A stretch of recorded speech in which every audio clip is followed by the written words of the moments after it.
الرحمن الرحیم السلام علیکم ورحمۃ اللہ وبرکاتہ۔ مسجد ہزا کے خطیب و امام مولانا ضیاء الدین قادری صاحب، مسجد ہزا کی انتظامی کمیٹی کے تمام اراکین، مجلس اتحاد المسلمین کے رکن اسمبلی جناب انس پاشا حاضری صاحب، میرے مجلسی رکما جناب عبدالرشید خان صاحب، معزز حاضرین اکرام، بزرگان ملت، میں سب سے پہلے مسجد کے انتظامیہ کمیٹی کا شکر گزار ہوں کہ انہوں نے یہاں پر مجلس اتحاد المسلمین کو جلسے القرآن کرنے کی اجازت دی۔ عزیز دوستوں اور بزرگوں، حدیث شریف میں آیا کہ رسول اللہ صلی اللہ علیہ وسلم جمعہ کا خطبہ دینے کے لیے ممبر شریف پر اپنا پہلے ہاتھ مبارک رکھتے ہیں اور آمین کہتے ہیں۔ پھر رسول اللہ صلی اللہ علیہ وسلم دوسری مرتبہ آمین کہتے ہیں۔ پھر رسول اللہ صلی اللہ علیہ وسلم تیسری مرتبہ آمین کہتے ہیں۔ صحابہ اکرام نے پوچھا، رسول اللہ صلی اللہ علیہ وسلم آپ کے 3 مرتبہ آمین کہا۔ رسول اللہ صلی اللہ علیہ وسلم نے ارشاد فرمایا کہ جب میں ممبر شریف پر اپنا پہلا قدم رکھا، صلی اللہ علیہ وسلم نے فرمایا کہ جبریل امین نے یہ دعا کی کہ پاک ہو جائے وہ شخص اور اللہ کی رحمت اس سے دور ہو جائے جس نے اپنے ضعیف ماں باپ کو پایا یا کسی ایک کو پایا اور ان کی قدر نہیں کی۔ میرے عزیز دوستوں اور بزرگوں، آپ اندازہ لگائیے کہ دعا کرنے والے حضرت کون دعا کر رہا ہے؟ حضرت جبریل علیہ السلام دعا کر رہے ہیں، سید ملائکہ دعا کر رہے ہیں اور سید الانبیاء آمین کہہ رہے ہیں۔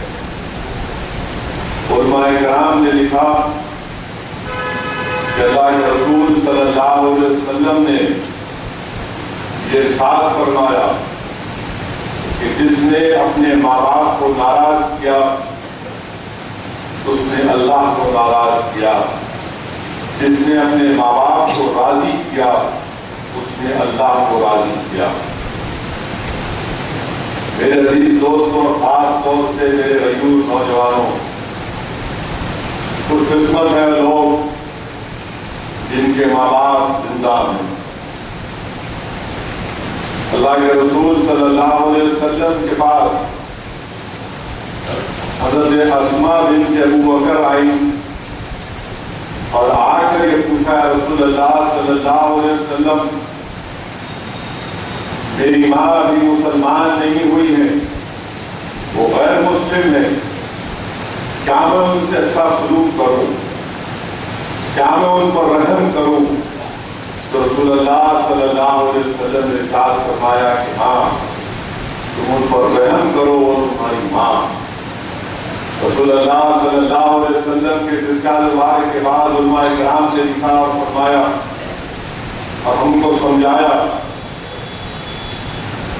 کہ اگر کسی کے ماں باپ مسلمان بھی نہیں ہیں تو یہ دین کا تقاضا یہ ہے، یہ دین کا مطالبہ یہ ہے کہ تم اپنے ماں باپ کی عزت کرو، ان کی خدمت کرو، ان کو راضی کرو۔ دوسری مرتبہ رسول اللہ صلی اللہ علیہ وسلم نے آمین کہا، اس تعلق سے رسول اللہ صلی اللہ علیہ وسلم نے ارشاد فرمایا کہ جس جگہ پر میرا ذکر ہوتا ہے اور وہاں پر رسول اللہ صلی اللہ علیہ علیہ وسلم کو درود و سلام نہیں بھیجا جاتا تو جبریل امین دعا کر رہے ہیں کہ خاک ہو جائے وہ لوگ اور اللہ کی رحمت ان سے دور ہو جائے اس محفل پر جہاں پر اللہ کے رسول صلی اللہ علیہ وسلم کا ذکر ہو اور وہاں پر درود و سلام نہ بھیجا جائے. اسی لیے آئیے دل دوستوں اور بزرگوں ایک مرتبہ رسول اللہ صلی اللہ علیہ وسلم کی بارگاہ میں درود و سلام کا نذرانہ پیش کرتے ہیں کہ اللہم صلی علی سیدنا محمد عبدک رسولک نبیک وعلی آلہ وصحبہ وسلم. اور درود شریف کے تعلق سے مجھے دلال الخیرات لکھنے والے مشہور عالم دین جن کی پیدائش فراست میں ہوئی امام جزوری رحمۃ اللہ علیہ کا واقعہ یاد آ رہا ہے. امام جزوری رحمۃ اللہ علیہ مراکش کے مشہور عالم دین تھے. فقہ مالکی میں تو بہت بڑے عالم دین تھے. طریقت میں ان کا تعلق سلسلے شاذلیہ سے تھا. اور ایک مرتبہ امام جزوری رحمۃ اللہ علیہ کو نماز پڑھنا تھا. کسی کنویں کے پاس گئے. وہاں پر آپ دیکھتے ہیں کہ پانی نکالنے کے لیے سامان نہیں ہے، لوٹا نہیں. تو ایک لڑکی ایک گھر سے دیکھ رہی تھی. اس سے پکار کر کہا کہ آپ وہ مشہور عالم دین ہے جس کا نام امام جزوری ہے. امام جزوری رحمۃ اللہ علیہ نے کہا کہ ہاں میں امام جزوری ہوں. اس نے پوچھا ماجرا کیا ہے؟ امام جزوری رحمۃ اللہ علیہ نے کہا کہ میں وضو کرنے کے لیے پانی مجھے نکالنا ہے اور سامان یہاں پر دستیاب نہیں ہے اور نماز کا وقت جا رہا ہے. تو لڑکی کہتی ہے بڑا آسان ہے، دیکھیے پانی خود آ جائے گا. وہ کنویں میں پانی میں ڈوبتی ہے اور پانی ابل کر اوپر آ جاتا ہے. امام جزوری رحمۃ اللہ علیہ وضو کرتے ہیں. نماز ادائیگی کے بعد اس بچی سے پوچھتے ہیں کہ بتاؤ یہ کہاں سے ملائی تھی؟ وہ بچی کہتی ہے کہ مجھے کہیں سے نہیں ملا. میں دن رات رسول اللہ صلی اللہ علیہ وسلم پر درود و سلام کے نذرانے بھیجتی ہوں. رحمۃ اللہ علیہ کی ذات مبارکہ پر درود و سلام بھیجتی ہوں کہ جب وہ جنگلوں میں چلے جاتے تو جانور جنگل کے آ کر آپ کے دامن پر بیٹھ جاتے. اسی وقت امام جزوری رحمۃ اللہ علیہ نے طے کیا کہ میں درود شریف کے اوپر دلائل الخیرات کتاب لکھوں گا. تیسری مرتبہ اللہ کے رسول صلی اللہ علیہ وسلم نے فرمایا کہ جبریل امین نے دعا کی کہ جس مسلمان نے رمضان کو پایا اور اس میں اپنے گناہوں کی بخشش یا مغفرت اللہ سے نہیں کرا لی. جبریل امین دعا کر رہے ہیں کہ خاک ہو جائے وہ شخص، اللہ کی رحمت اس سے دور ہو جائے جس نے اس ماہ مبارک کو پایا اور اپنے رب کو راضی نہیں کروایا اور اپنے گناہوں کی بخشش اور مغفرت نہیں کروائی. اور رسول اللہ صلی اللہ علیہ وسلم آمین کہہ رہے ہیں. اسی لیے میرے عزیز دوستوں، میرے غیور نوجوان ساتھیوں، یہ بے حد ضروری ہے کہ یہ ماہ مبارک جو ہمارے پاس ہے، یہ ماہ مبارک کا ایک دہا ختم ہو چکا. حدیث شریف میں آیا کہ رمضان کا پہلا دہا رحمت کا، دوسرا دہا مغفرت کا، تیسرا دہا جہنم سے نجات کا. اب نہیں معلوم کہ آپ سے اور مجھ سے رحمت اللہ کی پوری ہوئی یا نہیں. اب ہم مغفرت کے دہے میں داخل ہو چکے ہیں. اسی لیے میرے عزیز دوستوں اور بزرگوں، اس ماہ مبارک کو غنیمت جانو. علماء کرام نے صحیح فرمایا. علماء کرام نے کہا کہ نہیں معلوم کہ آئندہ رمضان ہم تمام آج جو موجود ہیں کسی کو ملے گا یا نہیں ملے گا. نہیں معلوم کہ زندگی کا چراغ کب دور ہو جائے.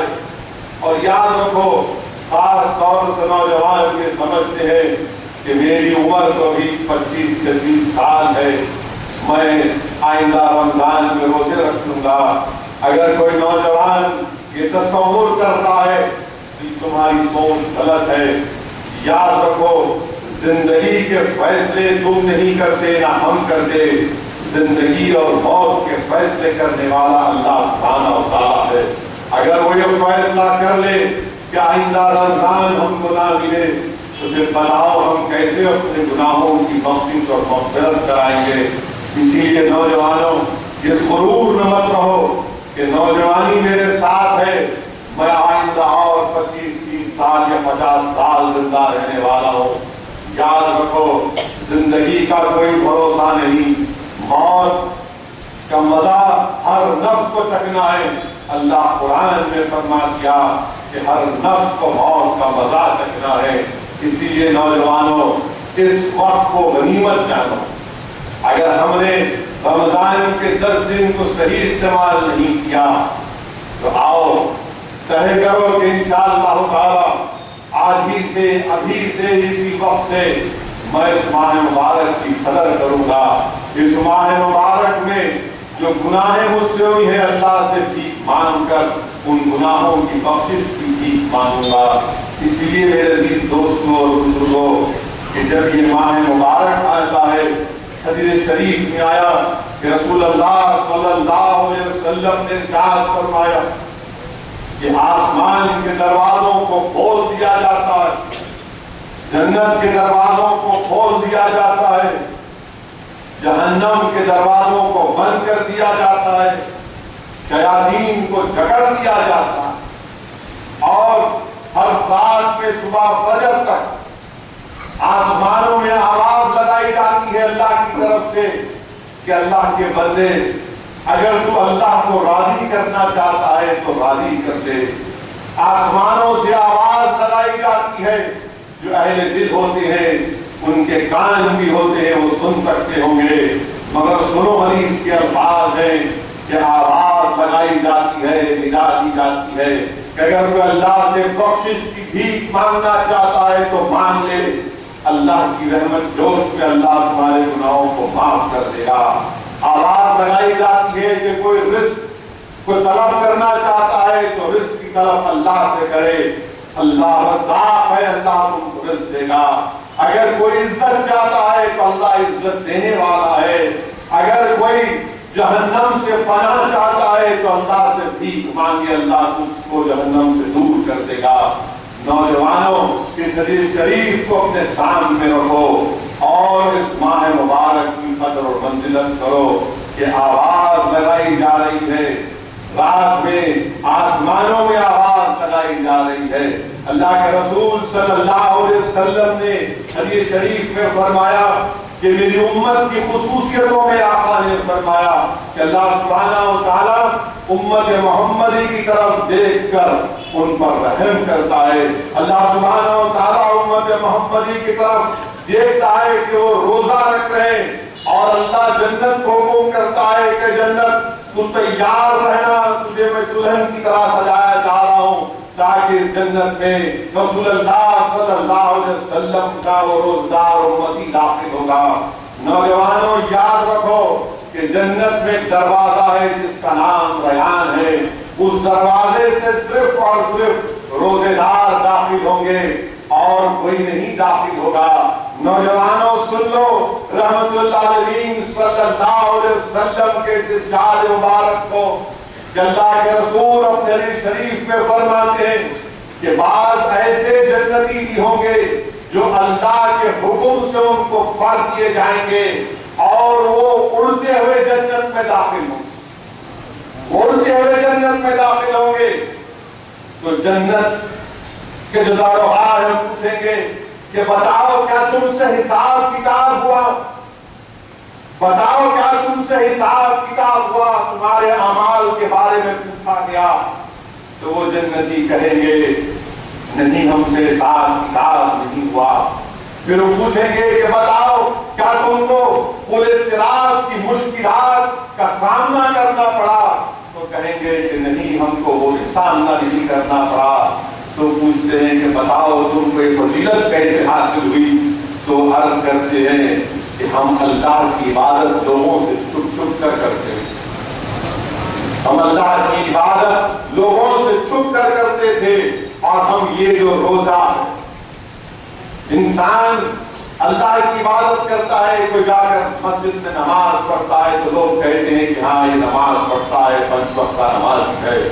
کوئی خیرات کرتا ہے، صدقہ کرتا ہے تو کہتے ہیں ہاں یہ بہت بڑا سفید ہے۔ کوئی مدد کرتا ہے مظلومین کی تو کہتے ہیں کہ ہاں یہ مظلومین کی مدد کرتا ہے، مگر ایک ہی عبادت ایسی ہے۔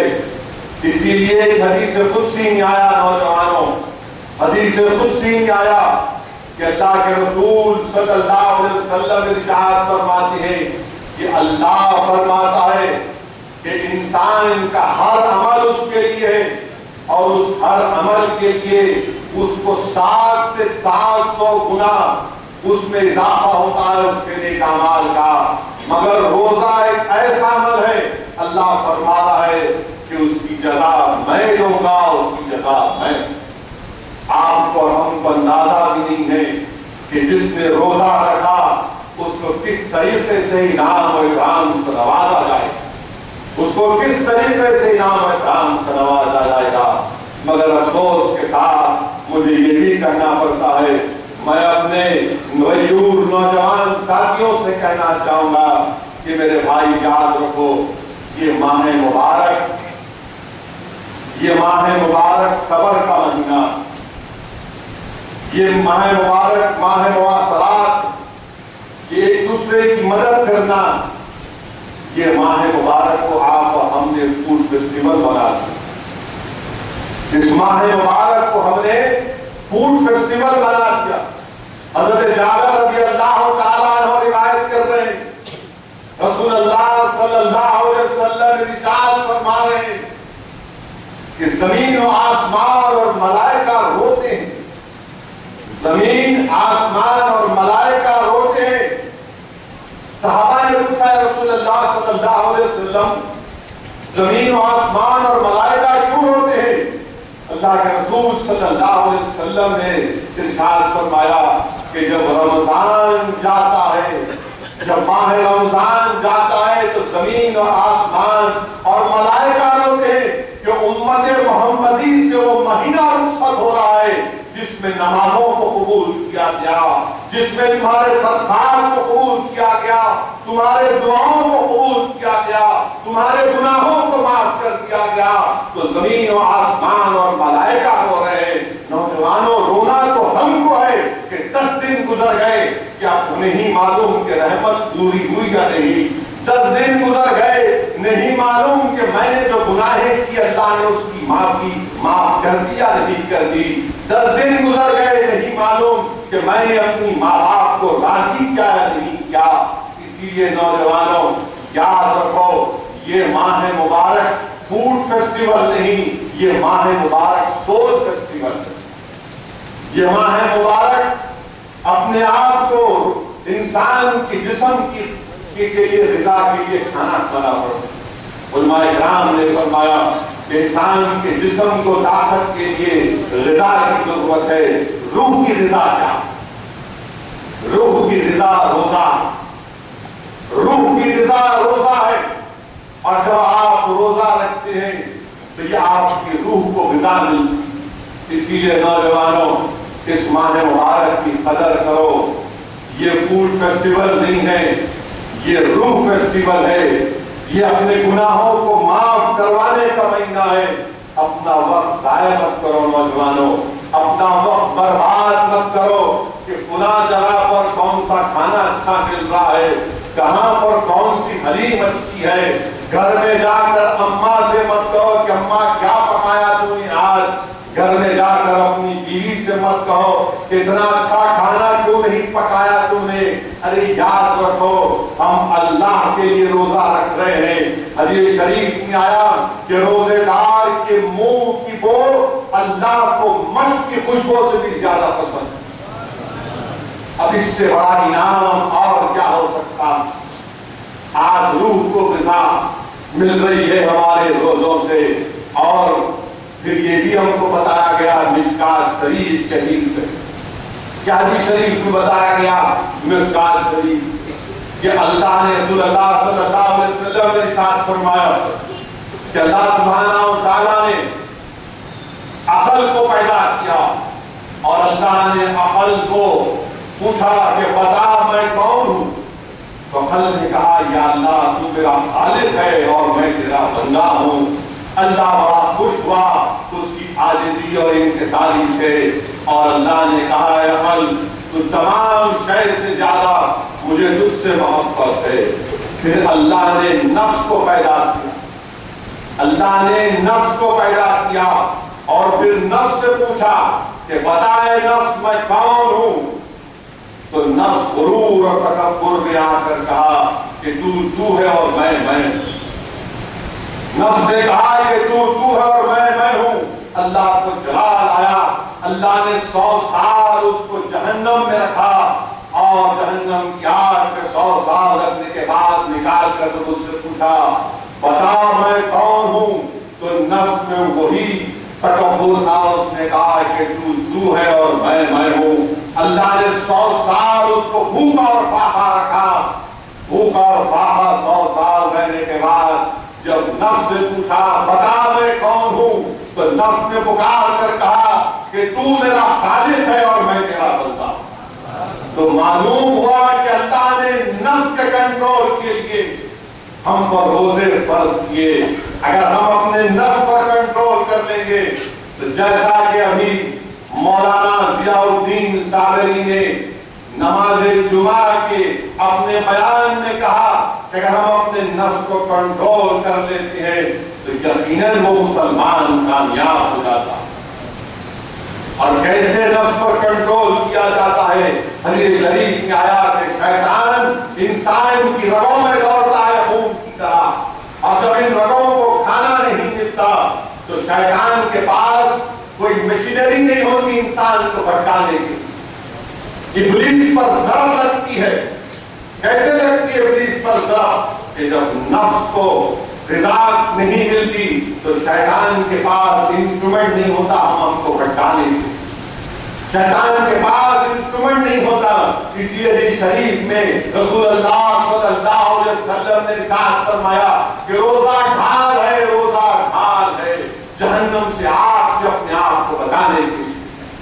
جنگ میں آپ دیکھتے ہوں گے اگر کوئی سپاہی کے پاس اس کا ہتھیار ہوتا ہے تو اس کے پاس ڈھال بھی ہوتی ہے۔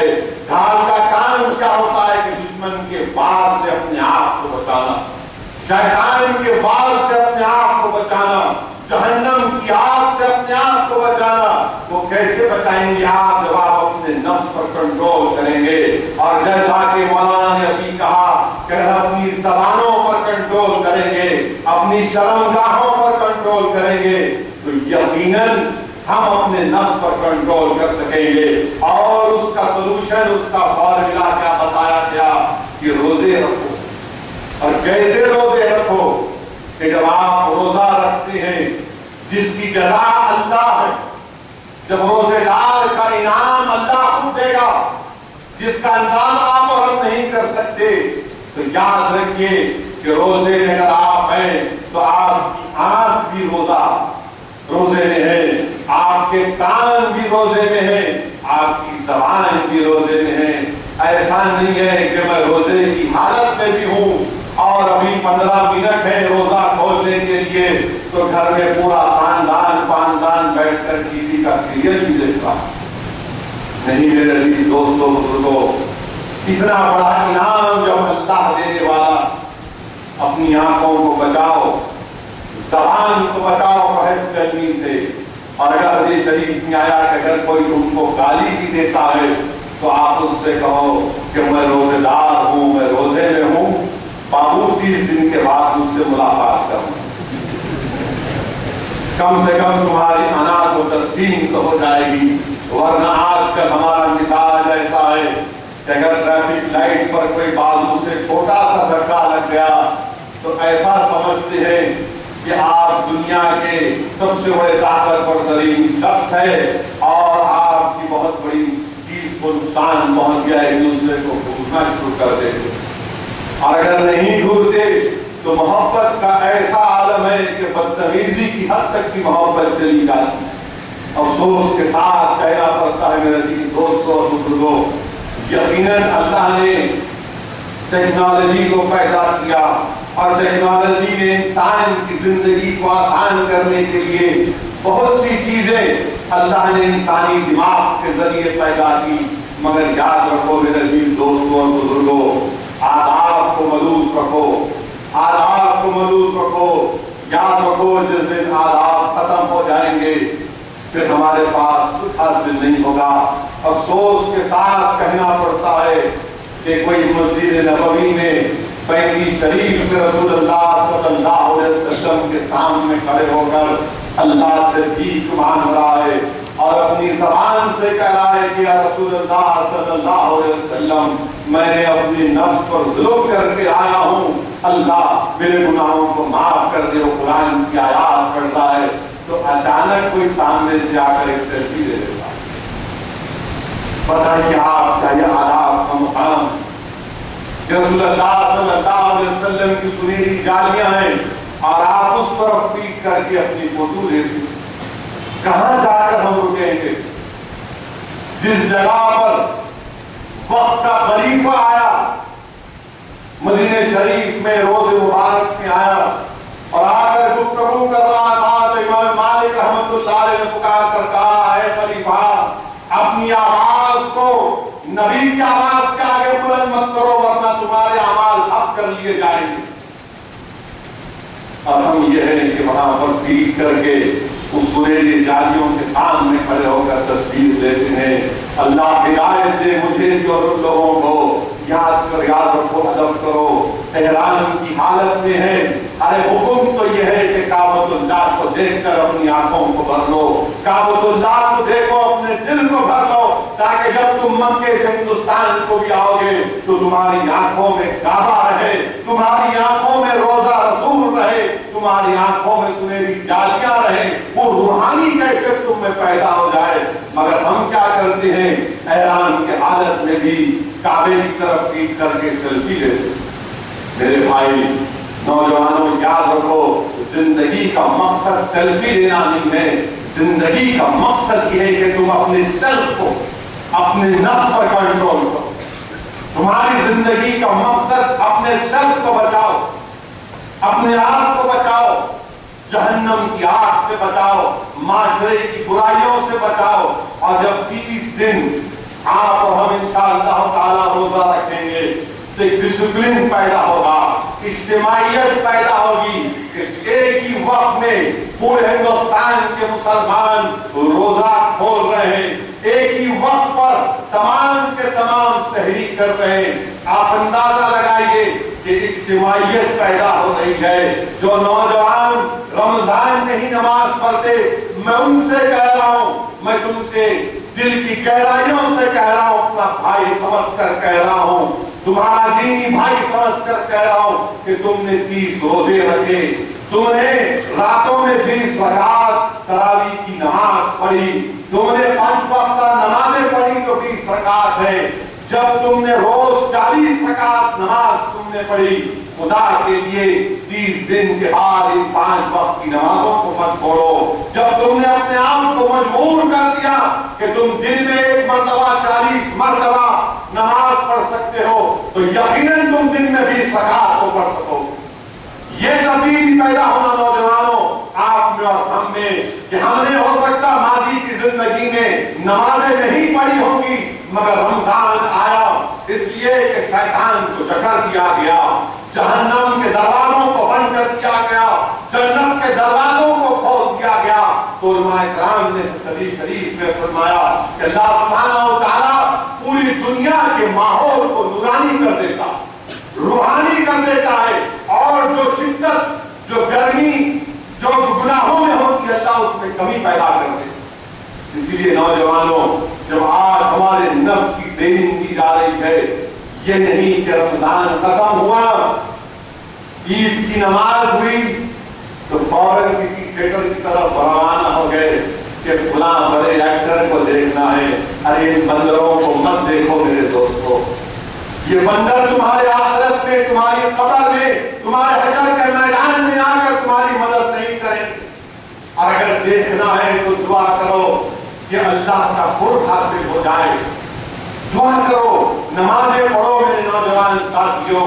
میں سیاسی تقریر ضرور کروں گا آج، مگر میرا یہ فریضہ ہے کہ میں تمہارے سامنے اہم باتوں کو بھی رکھوں، اس لیے کہ یوم القرآن کا جلسہ ہے اور اللہ قرآن میں فرماتا ہے کہ نماز اور صبر کو استعمال کرو، نماز پڑھو، نماز پڑھو۔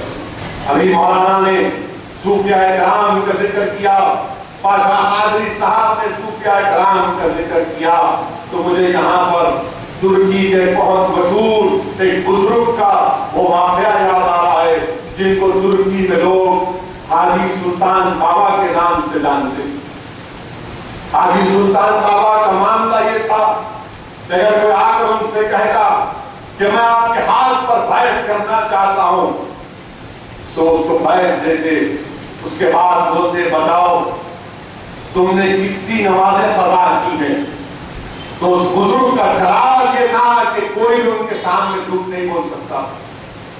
وہ بولتا کہ ہاں اگر 5 سال 6 سال 8 سال، تو بولتے اب تم اپنا چہرہ مجھے نہیں دکھانا جب تک کہ تم جتنے بھی نماز تمہاری زندگی میں قضا ہوئے وہ پورا کر کے دوبارہ میرے پاس آنا، وہ پورا کر کے میرے پاس آنا۔ اور اگر ان کا کوئی خانقاہ میں کسی شخص کی نماز قضا ہو جاتی تو بولتے تمہاری عمر کتنی ہے؟ 30 سال، جاؤ 30 سال کی نماز قضا پڑھو، اس کے بعد میری خانقاہ میں آنا، ورنہ دوبارہ اپنا چہرہ نہیں دکھانا۔ اس لیے نماز کی فکر کرو نوجوانوں۔ اب انسان غلطی ہو سکتی ہے، اگر کوئی نوجوان یہ سمجھتا ہے کہ ہاں میں نے اپنی نمازیں قضا کی ہیں تو کیلکولیٹ کرو کہ 2 سال 2 سال 3 سال یا 4 سال کیلکولیٹ کرو، پہلے نماز پڑھو۔ یہ جا کر تم تراویح میں سجدے مار کر نہیں، یاد رکھو نماز کی پوچھ ہوگی، نماز کی پوچھ ہوگی، نماز پڑھو، وہ قضائیں ختم کرو پوری۔ تمہاری زندگی کا وقت اگر ہے تمہارے پاس تو قضاؤں کو پورا کرو۔ نوجوانوں تم کو سیلفی لینے کا بڑا شوق ہے، ہر نوجوان کے پاس ایک اسمارٹ فون ہوتا ہے۔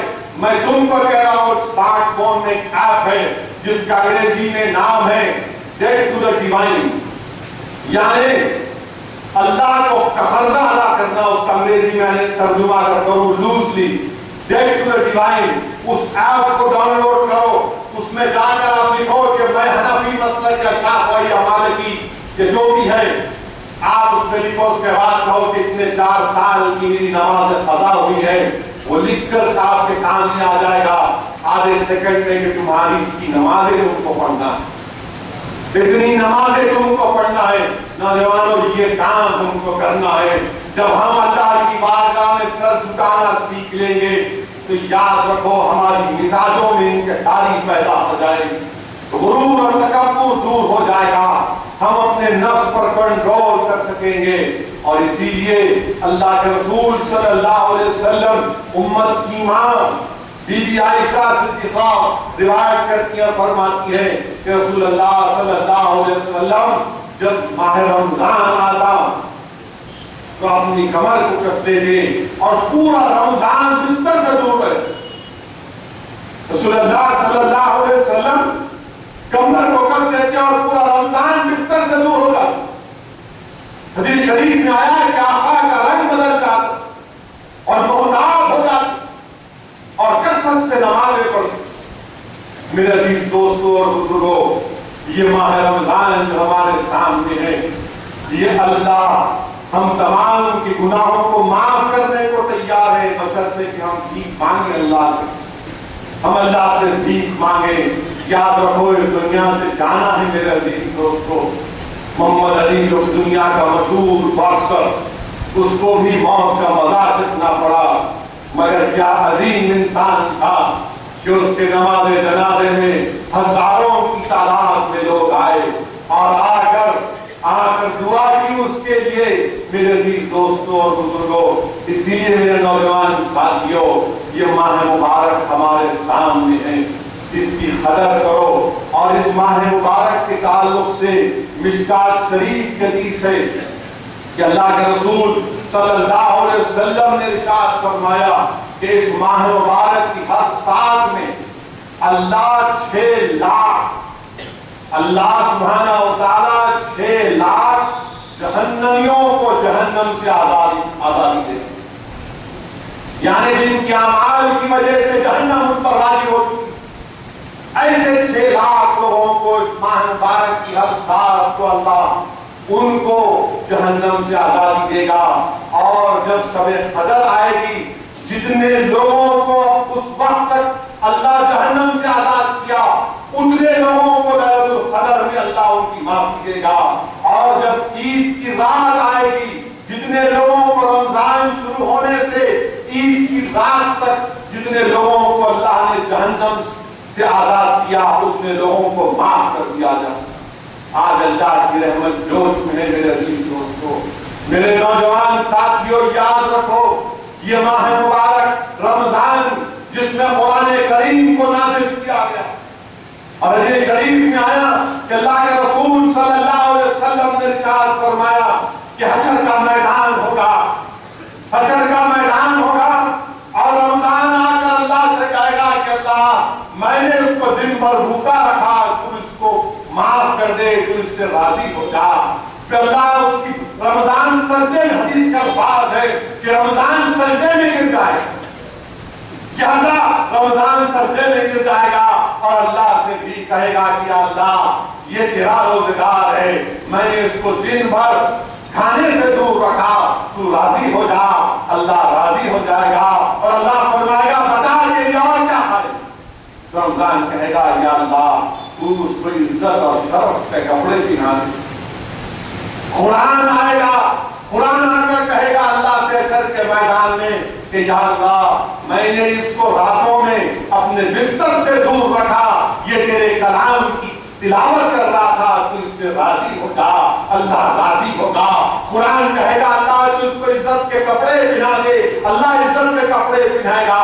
قرآن کہے گا یا اللہ تو اس کے سر پر تاج رکھ دے، اللہ اس کے سر پر تاج رکھ دے گا. اور حکم ہوگا کہ قرآن کی تلاوت کرو.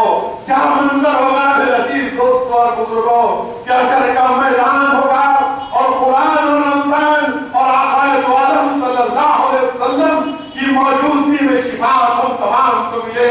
اور حکم ہوگا کہ قرآن پڑھو اور جتنا جو پڑھتا جائے گا اتنا اس کے درجات بلند ہوتے جائیں گے. میرے عزیز دوستوں اور بزرگوں، یقین جانو کہ زندگی کا چراغ کب ہو جائے کسی کو نہیں معلوم. بڑے بڑے طاقتور ترین لوگوں کو اس مٹی کی غذا بننا پڑا.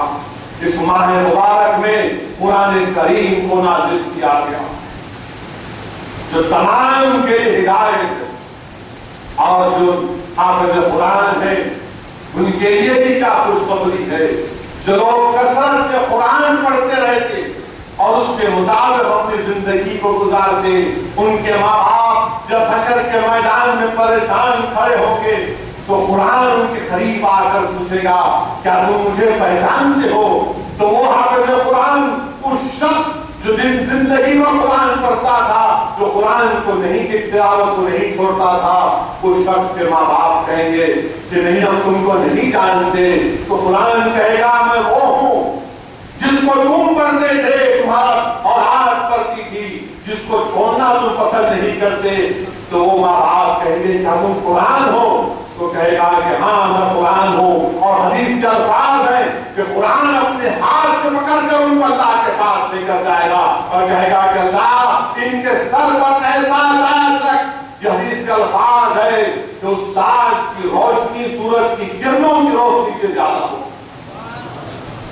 میرے عزیز دوستوں اور بزرگوں، اسی لیے قرآن کریم کی تلاوت کرنا، قرآن کریم کو ختم کرنا، قرآن کریم کو بعد ترجمے سے پڑھنا.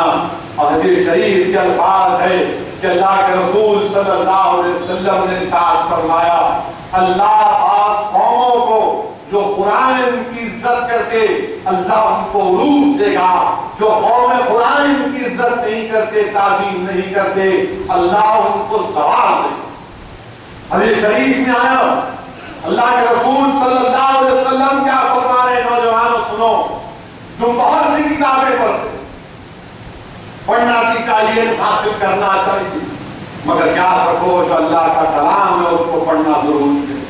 دنیا کی سب سے بہترین کتاب قرآن. حدیث شریف کے الفاظ ہیں کہ رسول اللہ صلی اللہ علیہ وسلم نے ارشاد فرمایا کہ اس اللہ کے کلام کو، قرآن کریم کو، القرآن کو نہ کوئی پانی ڈبو سکتا ہے، نہ کوئی آگ جلا سکتی۔ بتاؤ دنیا میں کوئی ایسی کتاب ہے کیا؟ اللہ کے رسول صلی اللہ علیہ وسلم فرما رہے ہیں کہ دنیا کی کوئی آگ اس کو جلا نہیں سکتی، نہ دنیا کا کوئی پانی اس کو ڈبو سکتا۔ اور قرآن یہ فرما رہا ہے کہ جو اس کو چھوتے ہیں وہ اس لیے پاک لگاتے ہیں کیونکہ اس کا احترام کر دے، جو اس کو ہاتھ نہیں لگاتے وہ گندے ہیں، وہ اس کا احترام نہیں کرتے۔ اچھے ہو جاؤ، نیک ہو جاؤ، احترام کرو، قرآن کا یہ اللہ کا کلام ہے۔ یاد رکھو یہ وہ کلام ہے جو اجر کے میدان میں آ کر ہماری سفارش کرے گا۔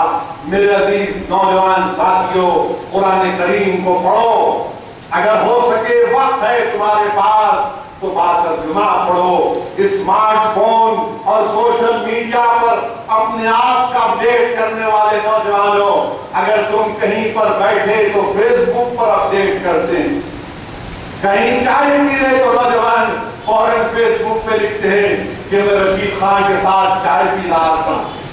مولانا ضیاء الدین صابری صاحب مسجد سے باہر نکلے تو وہاں وہ زمانہ کر دی، بیچارے مولانا کیا کریں گے، مولانا خاموش ہو جاتے، فوٹو لیتے، آپ فیس بک پہ ڈال دیتے، اسنیپ چیٹ پہ ڈال دیتے۔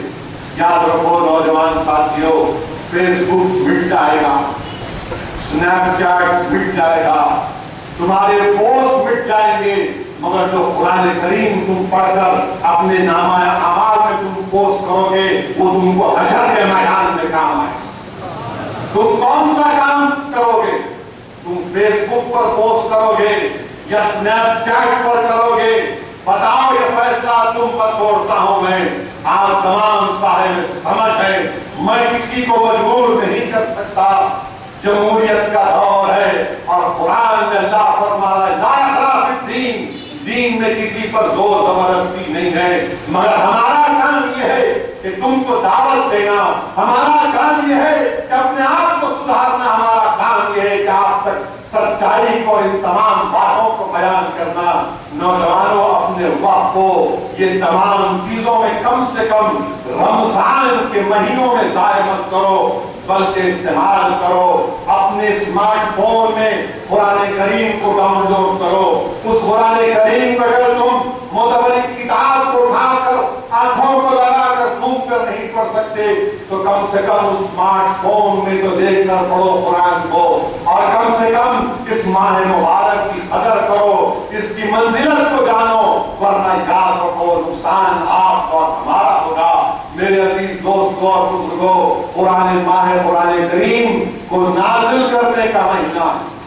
اس مبارک مہینے میں قرآن کریم کو نازل کیا گیا، بلکہ علماء کرام نے کہا کہ اس ماہ مبارک میں صحیف ابراہیمی کو پہلے رمضان کو نازل کیا گیا، زبور کو، انجیل کو نازل کیا گیا، اور پھر لیلۃ القدر کے دن رات کو قرآن کریم کو بھی نازل کیا گیا۔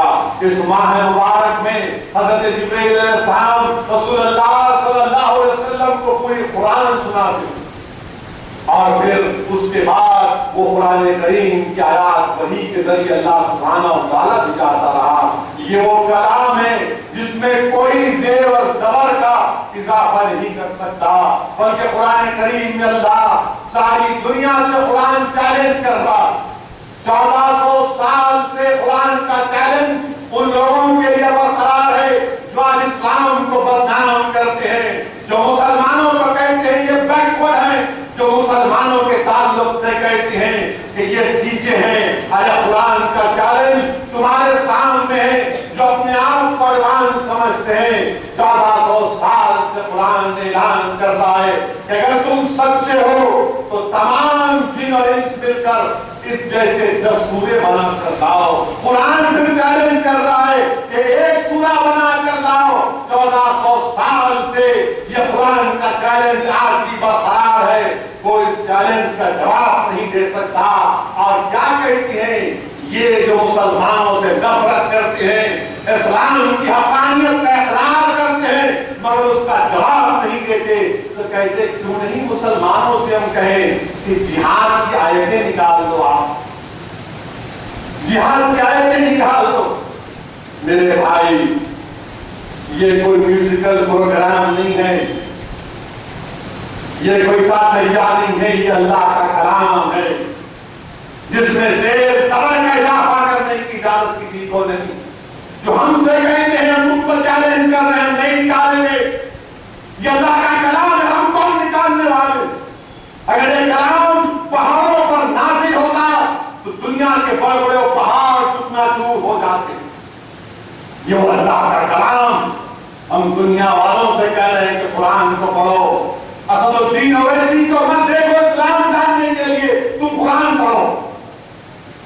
تو اسد الدین اویسی کی سلام کے دیے الفاظ کو اگر تم کرے سمجھتے ہو تو چھوڑو، تم سیرت کا مطالعہ کرو، دیکھو اسلام کی افغانیت تم کو سمجھ میں آ جائے گی۔ اور میرے عزیز دوستوں اور بزرگوں، میں نوجوانوں سے کہوں گا اگر تمہارے دوستوں میں، تمہارے جاننے والوں میں، آپ کے پڑوس میں اگر کوئی غیر مسلم ہے تو ان کے سال کی دعوت دو، بلاؤ ان کو تاکہ ان کو معلوم ہو سکے کہ ہم کیوں روزہ رکھتے۔ جب دعوت دو تو بتاؤ تھوڑا بہت کہ ہم دن بھر کھانا نہیں کھاتے، ہم وضو کرتے ہیں، کلی بھی کرتے ہیں مگر پانی کو نکلتے نہیں، اور کیوں کرتے ہیں؟ اللہ کے لیے۔ تم بلاؤ، قریب بلاؤ تاکہ لوگ دیکھیں، مگر خدا کے لیے ایسی دعوت مت کرو کہ تم افطار کی دعوت بھی دے اور وہاں پر ٹی وی پر سیریل بھی چل رہا۔ عجیب و غریب معاملہ ہے کہ مرد حضرات کو تراویح کی نماز کو چلے جاتے اور ہماری عزت دار ماں اور بہنیں ٹی وی کو چھوڑ نہیں سکتی۔ ٹی وی کو چھوڑو، کیا ہے اس میں؟ جو اچھائی ہے اس کو حاصل کرو، جو نہیں ہے کیا حاصل کریں گے؟ اور یاد رکھو یہ جو نظارے ہوتے ہیں نا، یہ دیکھ دیکھ کے مجھے اچھی طرح یاد آ رہا ہے کہ ہمارے مولانا حسان فاروقی صاحب کے والد مرحوم مولانا الطاف حسین فاروقی صاحب کا ایک تقریر کا جملہ یاد آ رہا ہے جو آپ نے ایک مسجد میں کیا تھا جب میں بھی ان کے ساتھ بیٹھا تھا۔ حضرت نے فرمایا تھا کہ جو لوگ یہ تمام تصاویر یہ گندے چیزیں دیکھتے ہیں، یہ گندے چیزیں کان میں سنی آتی ہیں، اگر کل کے دن جب تمہاری روح قبض کی جائے گی، کل تمہارے منہ سے اگر کلمہ نہیں نکلے گا، وہ ایک گانا نکلے گا تو کیا کرو گے آپ؟ میرے عزیز دوستوں اور بزرگوں، اس لیے زبان کو درود شریف رکھنا، زبان سے جیسا کہ مولانا نے کہا کہ غیبت مت کرو، جھوٹ مت بولو، اور یہ بہترین مہینہ ہے اپنے آپ کو سدھارنے کا، اور یقین جانیے کہ میں بھی شامل ہوں، مجھ میں بھی آئے بھائی، مجھ میں بھی کمزوریاں ہیں، میں بھی کوشش کر رہا ہوں کہ اپنے آپ کو اچھا کر سکوں، میں بھی کوشش کر رہا ہوں کہ اللہ کو راضی کر سکوں، میں بھی کوشش کر رہا ہوں کہ بھیک مانگ کر اللہ کو راضی کر سکوں۔ میرے عزیز دوستوں اور بزرگوں، یہ مت سمجھو کہ دین اویسی صرف ہم کو ہی لیکچر دے رہے، میں تمہارے ساتھ کشتی میں سوار ہوں میرے بھائی، نہیں معلوم کہ میرے ساتھ کیا حشر ہونے والا ہے، مجھے بھی میری آخرت کی فکر ہے، مجھے بھی اس بات کا خوف ہے کہ کیا مجھے رسول اللہ صلی اللہ علیہ وسلم کی شفاعت ملے گی یا نہیں ملے گی۔ میں بھی بھیک مانگتا ہوں کہ اللہ رسول اللہ صلی اللہ علیہ وسلم کی شفاعت نصیب ہو۔ جس طرح مدینے میں جا کر ہم روز مبارک میں آقا کے پینتی میں بیٹھتے ہیں، اسی طرح پورے صراط میں رسول اللہ صلی اللہ علیہ وسلم کے ساتھ اتنا قرب حاصل ہو جائے۔ میرے اعمال میں اتنے اچھے نہیں ہیں، نہ کبھی ہو سکتے، مگر شاید اللہ میری محبت، میری نسبت کی بنیاد پر مجھے اللہ سبحانہ و تعالیٰ اس پورے صراط پہ اور اس حشر کے میدان میں اللہ مجھے کامیاب کر دے گا۔ اسی لیے میرے عزیز دوستوں اور بزرگوں، یہ ماہ مبارک ہم تمام کے لیے غنیمت ہے، ایک موقع ہے، اس کو سمجھیے، اس کی اہمیت کو سمجھو نوجوانوں، اور یاد رکھو جتنا ہم اللہ سے بھیک مانگیں گے اللہ اتنا دینے والا، اللہ اتنا دینے والا ہے۔ یاد رکھو بھوکا رہیں گے، بعض نوجوان بولتے ارے بھائی میں ایکسرسائز کرتا ہوں، ویٹ لفٹنگ کرتا ہوں، 30 دن نہیں کرا تو میرے مسل ڈوب جائیں گے، میرے مسل ختم ہو جاتے۔ ارے یاد رکھو احیاء علوم الدین میں امام غزالی رحمۃ اللہ علیہ حدیث شریف میں لکھ رہے ہیں، حدیث شریف لکھ رہے ہیں، کیا لکھ رہے ہیں کہ جو روزہ رکھتا ہے اس کی فکر تیز ہو جاتی، جو روزہ رہتا ہے اس کی فکر تیز ہو جاتی۔ اگر آپ روزہ رہیں گے تو فکر تیز ہو جاتی۔ اور اکثر میں آپ کو میری مثال دیتا ہوں، مجھے بدنام کیا جاتا ہے کہ شخص جہاں پر جاتا ہے بھڑکاؤ بھاشن دیتا ہے، تو جس دن بھی مجھے بھڑکاؤ بھاشن دینا ہوتا ہے میں خالی پیٹ جاتا ہوں۔ لوگ بولتے کھا کے جاؤ، میں بولتا نہیں، جب پیٹ خالی رہے گا تو فکر ہوگی، سوچ ہوگی، اور میں اس کی ترجمانی کر سکوں گا۔ میں بھی دوستوں اور بزرگوں، اسی لیے احیاء علوم الدین میں امام غزالی رحمۃ اللہ علیہ لکھتے ہیں کہ پیٹ بھر کھانا کھانے سے میدے میں میدا جب بھر جاتا ہے تو فکر ختم ہو جاتی۔ امام غزالی لکھتے ہیں کہ فکر گمسم ہو جاتی، گونگی ہو جاتی، جسم کے اعضاء کمزور ہو جاتے، نماز عبادت نہیں ہوتی، فکر ختم ہو جاتی۔ اسی لیے یہ مت سمجھو کہ 30 دن میں ایکسرسائز نہیں کرا تو میرا کیا ہو رہا۔ میرے دوستو، 30 دن تم روزہ رکھو گے تو اتنی طاقت تم میں پیدا ہوگی کہ تم اس کا اندازہ بھی نہیں کر سکتے۔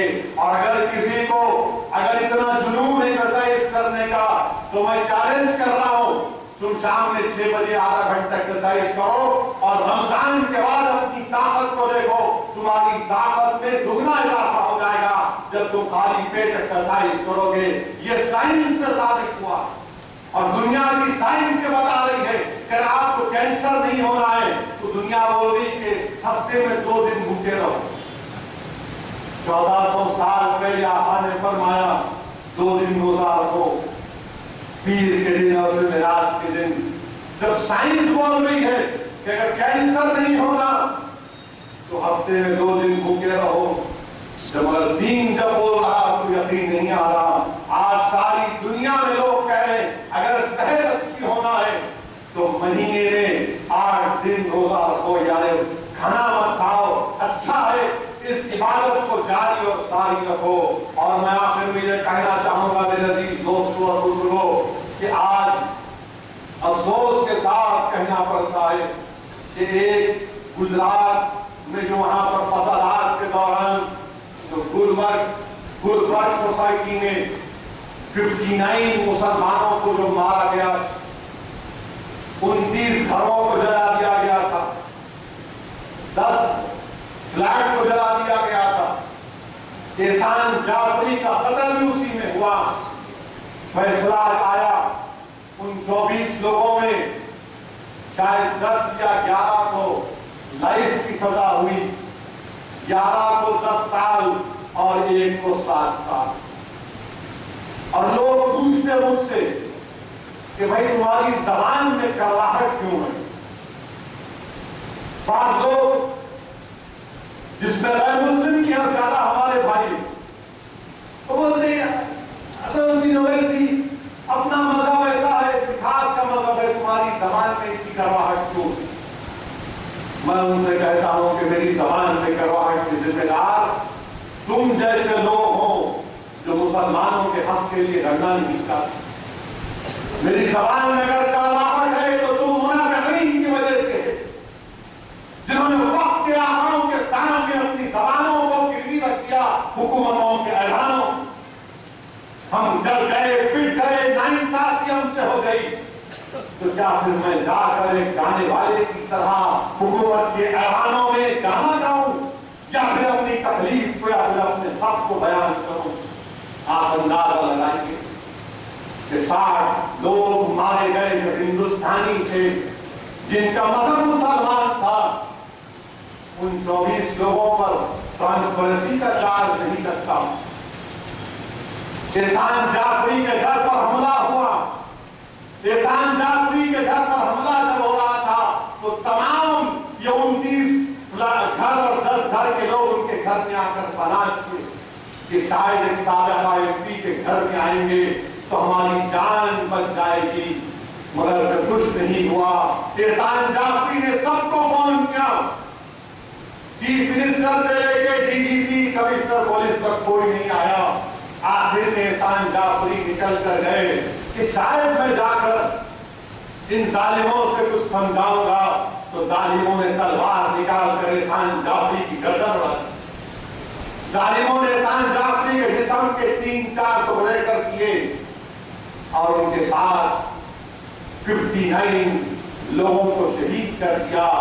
آج جب سزا کا موقع آتا ہے تو سزا ان کو یہ ملتی ہے کہ 10 یا 11 کو لائف, 10 کو 10 سال اور 1 کو 7 سال. میں پوچھنا چاہتا ہوں, کیا یہ انصاف ہے؟ کیا یہ انصاف ہے؟ احسان جعفری میرا باپ نہیں تھا مگر میرے باپ کے برابر تھا. مرنے والے میرے بھائی نہیں تھے مگر میرے بیوی بھائی تھے. مرنے والے میرے رشتے دار نہیں تھے, اس عظیم ملک ہندوستان کے شہید تھے. یہ ملک میرا ہے, یہ ملک کسی سنگ پریوار ادارت بی جے پی کا نہیں ہے. یہ ملک فرد ہندوستانی کا ہے جو ہندوستان کی جمہوریت پر, ہندوستان کے سیکولرزم پر احسان رکھتا ہے, بھروسہ رکھتا ہے. اور جب میں یقین رکھتا ہوں, بھروسہ رکھتا ہوں, جب میں نے دینا کے پیغام کو ٹھکرا کیا, میں نے کہا نو مسٹر دینا, ہم ہندوستان ہمارا ہے. یہ راجہ اجمیری کی سرزمین ہے, یہ حضرات یوسفین کی سرزمین ہے, یہ نظام الدین اولیاء اور قلندروں کی سرزمین ہے, یہ توحید پرستوں کی سرزمین. ہم نہیں جانتے. انصاف کرنے والوں بتاؤ, حکومت کے ایوانوں میں بیٹھنے والوں کی شکایت تم سے ہے, عدالت سے نہیں ہے, تم سے ہے. یعقوب میمن کا جب میں نے معاملہ اٹھایا تو سارے ہندوستان میں واویلا مچ گیا. سب نے کہا کہ سعودی یونیورسٹی یہ ہے, کھلا ہے. اب 2 سال کے بعد ہمارے ملک کا ایک نیریٹو چینج ہو گیا. پہلی کلاس میں بچوں کو سکھایا جاتا تھا A for apple, B for ball, C for cow, D for فلان. اب بی جے پی کے دور اقتدار میں A for anti national, B for buffalo, C for cow, یہ ہو چکا ہے ABCD. اور آج پورا ہی معاملہ بدل دیا. اب بتائیے آپ کہ جب بمبئی میں بم بلاسٹ ہوا مارچ 93 میں, میں اس کی مذمت کرتا ہوں. کسی کو بھی اختیار نہیں ہے جان لینے کا. 250 لوگ ہندوستانی بم بلاسٹ میں مارے گئے.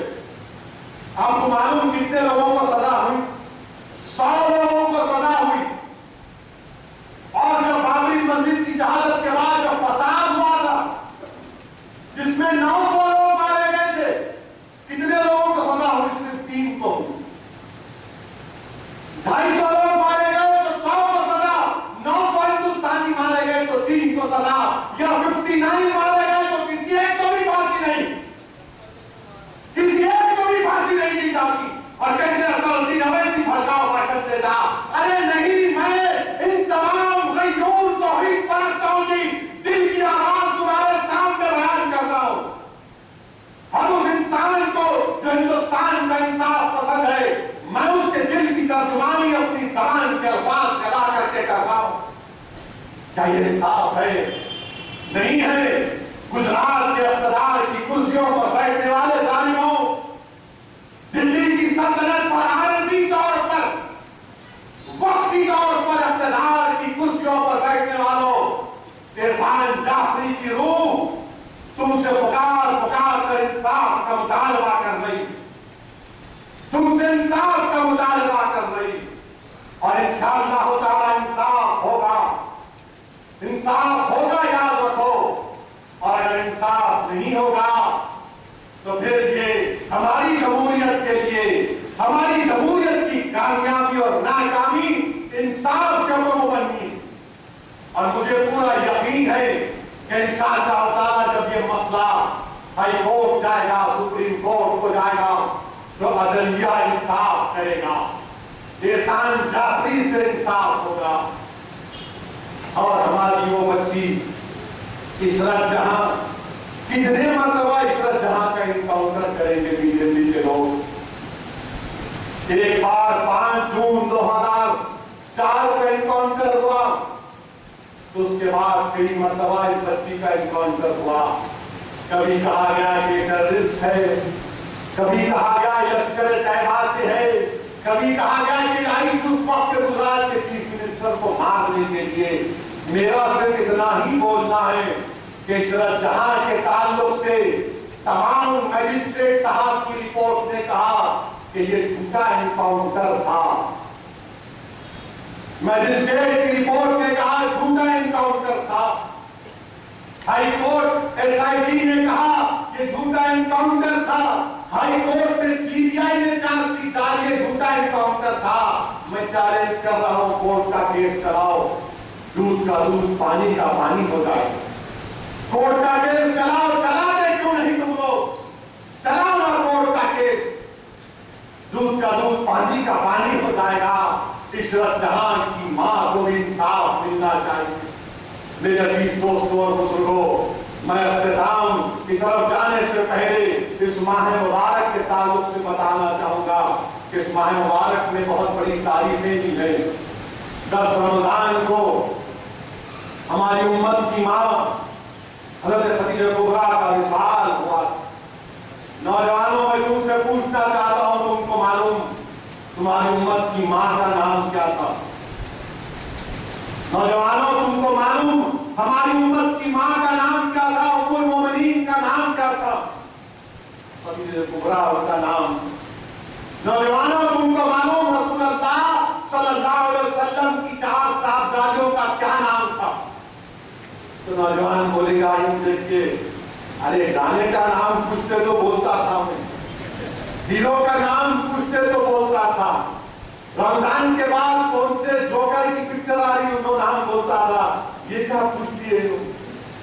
نوجوانوں یاد کرو ان چیزوں کو، یاد کرو نوجوانوں ان چیزوں کو. ہماری امت کی ماں خدیجہ کبریٰ رضی اللہ تعالیٰ اللہ کے رسول صلی اللہ علیہ وسلم کے ساتھ کس نے مکہ میں شہر مکہ میں کس نے نماز پڑھی تم کو معلوم نوجوانوں؟ رسول اللہ صلی اللہ علیہ وسلم کے ساتھ ہماری امت کی ماں اور شیر خدا حضرت علی اللہ کے رسول صلی اللہ علیہ وسلم اللہ وحدہ لا شریک کے سامنے رکوع کر رہے تو رکوع کر رہے تھے، سجدہ کر رہے تو سجدہ کر رہے تھے. ہم کو یہ بھی نہیں معلوم. رسول اللہ صلی اللہ علیہ وسلم پر جب لوگ تنگ کرتے، تکالیف دیتے، آقا دو عالم صلی اللہ علیہ وسلم جب گھر کو آتے تو ہماری امت کی ماں حضرت خدیجہ کبریٰ رسول اللہ صلی اللہ علیہ وسلم سے ایسا بات کرتی کہ رسول اللہ صلی اللہ علیہ وسلم اپنی پوری تکلیف کو بھول جاتے، اپنی پوری تکلیف کو آقا دو عالم صلی اللہ علیہ وسلم بھول جاتے. نوجوانوں بتاؤ دنیا کو، اگر کوئی تم سے کہتا ہے کہ اسلام میں یہ 4 شادیوں کے نام سے یہ ان پڑھ، یہ جاہل، اسلام سے دشمنی رکھنے والے ہم پر تنگ کرتے ہیں، تو ان کو بتاؤ کہ ہماری امت کی ماں بیوہ تھی اور امت کی ماں بیوہ تھی. میرے آقا کے ان کے درمیان عمر کا 15 سال کا فرق تھا. رسول اللہ صلی اللہ علیہ وسلم نے آپ سے نکاح. بتاؤ دنیا والوں کو یہ بات بتاؤ، اور کیسے بتائیں گے؟ جب تم اچھے ہو جاؤ گے تو دنیا تمہاری بات کی عزت بھی کرے گی. جب تم ناچ گانا گا گا کر دنیا کے سامنے اپنی دین کو پیش نہیں کر سکو گے. بتاؤ نوجوانوں، کیا ہم کو ہمارے رسول اللہ صلی اللہ علیہ وسلم کی صحابیوں کا نام معلوم؟ ام کلثوم، حضرت رقیہ، حضرت زینب، بی بی فاطمہ الزہرا. رسول اللہ صلی اللہ علیہ وسلم نے کیا فرمایا تھا؟ آقا نے آنکھوں کو نم کر کے فرمایا کہ میری بیٹی زینب پر بہت ظلم کیا گیا. رسول اللہ صلی اللہ علیہ وسلم کے صحابہ یہ شہزادی حاملہ ہے، اور حباب بن اسود جب وہ ہجرت کر کے مدینے کو جا رہی تھی رسول اللہ صلی اللہ علیہ وسلم کے پاس، تو نظام کیا یہ صحابہ رسول اللہ صلی اللہ علیہ وسلم کی زمین پر گر جاتی ہے، ان کا حمل ختم ہو جاتا ہے اور اسی زخمی حالت میں ان کو شہادت آ جاتی ہے. رسول اللہ صلی اللہ علیہ وسلم سے فرمان میری بیٹی پر بہت ظلم کیا، مکہ فتح ہوا، پتا دنیا والوں کو اسلام کے تعلق سے بولتے کہ تمہارا دین تلوار کی زور پر پھیلا، نہیں دنیا والوں میرا دین حق ہے، تلوار کی زور پر نہیں پھیلا۔ مکہ فتح ہوا، رسول اللہ صلی اللہ علیہ وسلم کے سامنے کون آتا ہے؟ وہ شخص آتا ہے جس نے اپنی صاحبزادی کو شہید کیا، نیزہ مارا تھا۔ وہ رسول اللہ صلی اللہ علیہ وسلم کے سامنے آ کر کہتا ہے مجھے معاف کر دیجیے، قربان جائیے اللہ کی رحمت العالمین کی رحمت پر۔ رسول اللہ صلی اللہ علیہ وسلم کہتے ہیں کہ جا میں تجھے معاف کر دیا۔ اصل اسی روایت کی شاید اگر اس کی بیٹی کے ساتھ کوئی کرتا تو معاف نہیں کر سکتا تھا۔ مرحبا نے کہا جا میں تجھے معاف کر دیتا ہوں۔ دیوار میں نفرت رسول اللہ صلی اللہ علیہ وسلم نے معاف کر دیا۔ بتاؤ نوجوانوں، یہ تاریخ ہماری ہے، اگر تم اس کو نہیں پڑھو گے، تم اس کا بیان نہیں کرو گے تو کون کرے گا؟ اور جو نوجوان اپنی بیوی سے شادی کرتے ہیں، جھگڑے ہوتے ہیں، یقیناً شادی میں البت ہوتی ہے، مگر دیکھو سنت کیا ہے؟ سنت کی ہے کہ حضرت بی بی خدیجہ کا وصال ہو گیا 11 رمضان کو، اور امت کی ماں حضرت عائشہ صدیقہ فرماتی ہے کہ جب کبھی بھی رسول اللہ صلی اللہ علیہ وسلم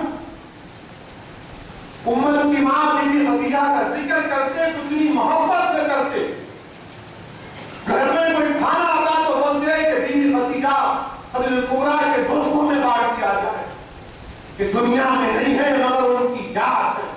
نوجوانوں، اس طرح کے رشتے اپنی بیوی سے نبھانے کی ضرورت ہے کہ اپنی بیوی سے محبت کرو۔ دنیا ہم سے کہہ رہی ہے کہ پاکستان میں ایسا ہو گیا، وہ قانون نہیں ہے، ترکی میں نہیں ہے، بھی صومالی میں نہیں ہے۔